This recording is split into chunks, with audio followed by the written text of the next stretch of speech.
best friend. You know the story.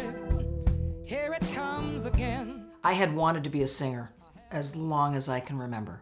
I was the little girl that would sequester the cat and the dog in my bedroom and put on shows. But I didn't think I could.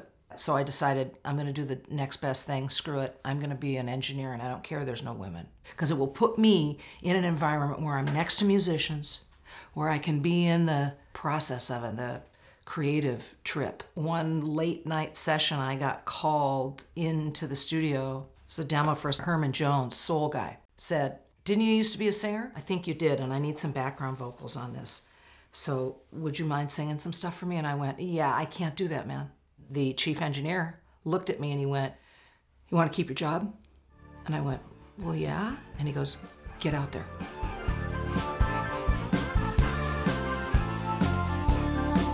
Don't it sound just like some preacher?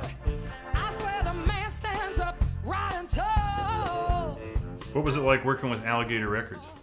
I was thrilled to get offered a record deal by Bruce Ziegler. I was really happy about that. It was a big deal to me. You know, it was a very big deal. I was with Alligator for 6 years, 3 record cycles. The first 2 records for Alligator, I didn't have any original material. Until the last record with them, I did do some original material on it. It was a great experience. New Orleans would absolutely be a taproot, and in that sense, a home, because of the physical location of New Orleans and what it was utilized for. It's a port town. There's something there. It's in the water, it's in the air, it's in the soil. It's a healing spot. It's so rich. I see New Orleans as kind of the keeper of the flame of the blues feel. Do you feel like New Orleans has like holy aspect to it? I do think it's a holy spot. I do think it's hallowed ground. Right to a flame, yeah.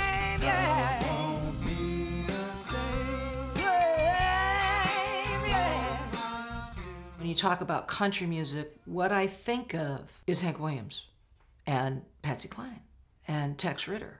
In terms of country blues, meaning what? Meaning one guy or one gal with a guitar. Or maybe, you know, if you want to get really sophisticated, you go to Leroy, Carr, and Scrapper Blackwell. It is the music of hardworking people that use the music to get through and to also celebrate the fact that they have gotten through.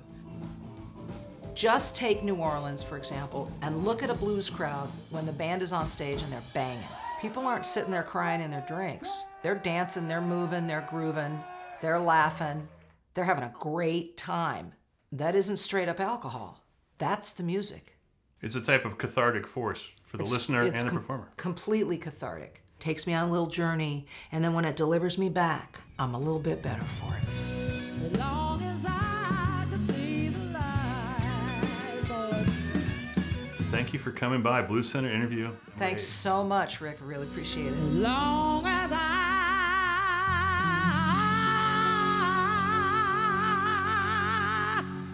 could see that